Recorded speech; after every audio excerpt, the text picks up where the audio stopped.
अस्सलामुअलैकुम, कैसे हैं आप सब। उम्मीद है कि चुस्त दुरुस्त और तंदुरुस्त होंगे। आज हम आए हैं आपके पास एक नई वीडियो, एक नए फर्टिलाइज़र के साथ।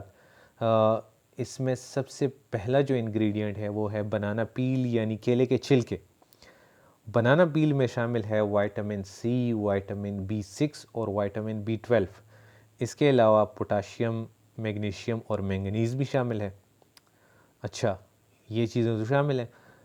इसका इस्तेमाल क्या है?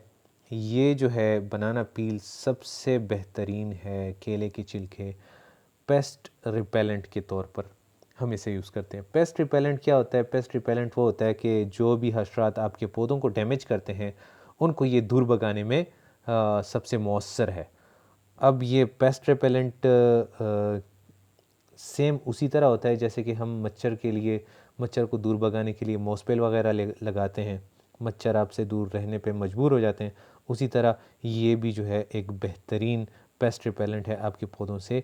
ये कीड़े मकोड़े और हशरात को जो नुकसान पहुंचाते हैं आपके पौधों को, उनको ये दूर भगाता है। इसके अलावा ये जो है सीड स्टार्टर है। सीड स्टार्टर किसे कहते हैं कि आपके पौधों पे सबसे इम्पोर्टेंट चीज़ जो होती है वो होते हैं उनके बीज। तो बीज को इन्हांस करता है, ये बीज की डेवलपमेंट को इन्हांस करता है। बीज के डेवलपमेंट को इन्हांस क्यों करता है? आपको क्या फ़ायदा है इससे? बीज ना हो कोई बात नहीं, नहीं नहीं नहीं, बीज की वजह से ही तो वेजिटेबल और फ्रूट्स आते हैं, सब्जियां और फल आते हैं जो कि आपको चाहिए होते हैं। अगर सीड नहीं आएंगे तो ना फ्रूट आएगा ना वेजिटेबल आएगा।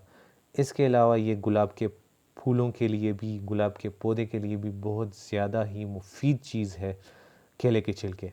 कैसे? ये आपके गुलाब के जो पौधे हैं उसमें फूल उगाने के लिए सबसे बेहतरीन फर्टिलाइज़र है। केलों के छिलकों के अलावा एक दूसरा इंग्रेडिएंट हमारे पास है प्याज के छिलके, जो कि जिसमें पाए जाते हैं vitamin C, vitamin B nine, calcium, potassium, magnesium और फ्लेवोनाइड। ये किस काम आते हैं भाई? ये जो है ये एक बेहतरीन पेस्ट रिपेलेंट हैं और साथ ही साथ ये आपके सॉइल को, आपकी मिट्टी को मॉइस्ट और उसके टेम्परेचर को मेंटेन रखते हैं। मॉइस्ट मीन इसकी मॉइस्ट सॉइल को चाहिए होती है मॉइस्चराइज़र, मॉइस्ट की ज़रूरत होती है, पानी की ज़रूरत होती है, तो ये पानी को भी मेंटेन रखता है और साथ ही साथ टेम्परेचर को भी मेंटेन रखता है। इसके अलावा ये सॉइल को, आपकी मिट्टी को ज़रख़ेज़ बनाता है और साथ ही साथ ये एक बेहतरीन सीड स्टार्टर है। इसको डायरेक्ट नहीं डालेंगे, इसको सबसे पहले हम ग्राइंड करेंगे अपने ब्लेंडर के अंदर, अपने ग्राइंडर के अंदर। तीसरा जो इंग्रेडिएंट है वो है अंडे के छिलके। अंडे के छिलकों में क्या होता है? अंडे के छिलकों में होता है कैल्शियम, मैग्नीशियम, फास्फोरस और पोटाशियम। इसके अलावा प्रोटीन भी होते हैं उसमें।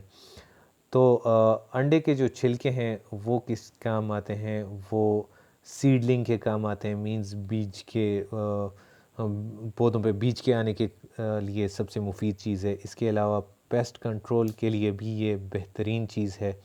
एज अ पेस्ट कंट्रोल आप इसको यूज़ कर सकते हैं।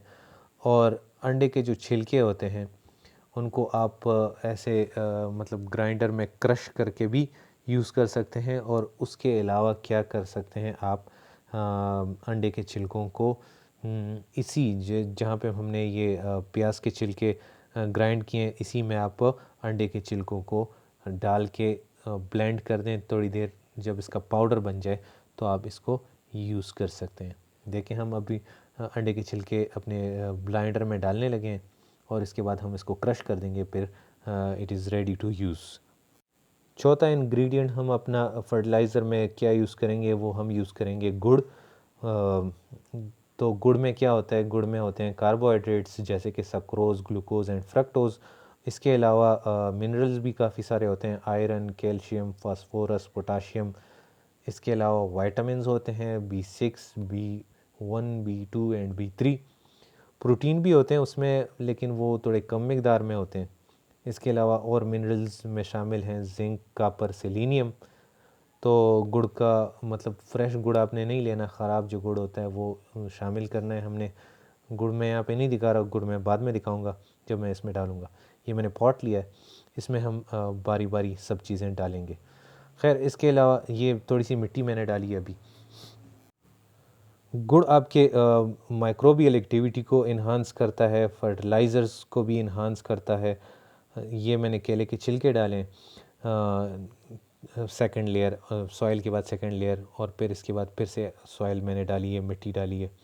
इसके अलावा ये गुड़ जो होता है वो आपके सॉइल एरोजन को भी प्रिवेंट करता है। ये अभी मैं गुड़ डालने भी लगा हूँ, और ये एक बेहतरीन पेस्ट रिपेलेंट है। एक ही गुड़ को या आधे गुड़ को आप जो है ना पीसीज में कर लें, और फिर वो एक लेयर जो है गुड़ की, ये देखें मैंने फ्रेश गुड़ नहीं लिया, मैंने एक्सपायर्ड जो गुड़ था 2-3 साल पुराना वो इसमें शामिल किया है। यूज़फुल चीज़ें जो आप खाते हैं वो इसमें शामिल ना करें। इसके बाद मैं फिर से एक लेयर जो है सॉइल अपनी मिट्टी की डाल दूँगा। अच्छा, मिट्टी की लेयर डालने के बाद प्याज और जो अंडे के छिलके थे उनका एक लेयर अपने इसी डब्बे में डाल दूँगा थोड़ा थोड़ा करके, क्योंकि ये मैंने 2 पोर्शंस में करना है। एक पहले एक लेयर पे, और फिर मिट्टी और दूसरी चीज़ें डालने के बाद एक और सेकंड लेयर भी इसमें डालेंगे। अब थोड़ा सा स्प्रे कर लें इस पे, पानी की स्प्रे, क्योंकि थोड़ा सा ये मॉइस्ट हो, जितना ये मॉइस्ट होगा उतना ही ये जल्दी फर्टिलाइज़र तैयार होगा। मिट्टी का लेयर इस पे हमने फिर से एक डाल दिया है, और फिर से थोड़ा सा स्प्रे इस पे हम करने लगे हैं। माज़रत, पानी का स्प्रे हम करने लगे हैं। पानी का स्प्रे करने के बाद इस पे हम डालेंगे चाय की पत्ती। चाय की पत्ती में होता है कैफ़ीन, विटामिन सी, विटामिन के, जिंक, कॉपर, ये सारी चीज़ें इसमें शामिल होती हैं। फ़ायदा इसका क्या होता है, मिट्टी का लेयर हम डालने लगे हैं इसके बाद बता रहा हूँ। फ़ायदा इसका ये है कि ये सॉइल के मॉइस्ट को मेंटेन रखता है। मतलब पानी अगर इसमें डालेंगे आप, पौधों को पानी डालेंगे तो ये काफ़ी टाइम तक पानी अपने अंदर मेंटेन रखता है। तो इसके अलावा क्या करता है कि ये सॉइल के आपके जो आपकी ज़मीन है इसका स्ट्रक्चर मेंटेन करता है, और इसके अलावा ये जितने भी आप न्यूट्रिएंट्स वगैरह, जितना भी आप खाद वगैरह डालेंगे तो ये आराम आराम से उसके न्यूट्रिएंट्स को एब्ज़ॉर्ब करने के भी काम आता है। तो ये लास्ट में अपना सारा प्याज और जो अंडे के छिलके थे वो हमने डाल दिए थे, और जितने भी ये केले के छिलके रह गए थे वो भी हम इसमें डालने लगे हैं। इसके बाद हम क्या करेंगे कि एक और लेयर जो है वो सॉइल का, अपनी मिट्टी का जो है आखिरी लेयर इस पर डाल देंगे। तो ये देखें हल्का हल्का हम कवर कर रहे हैं।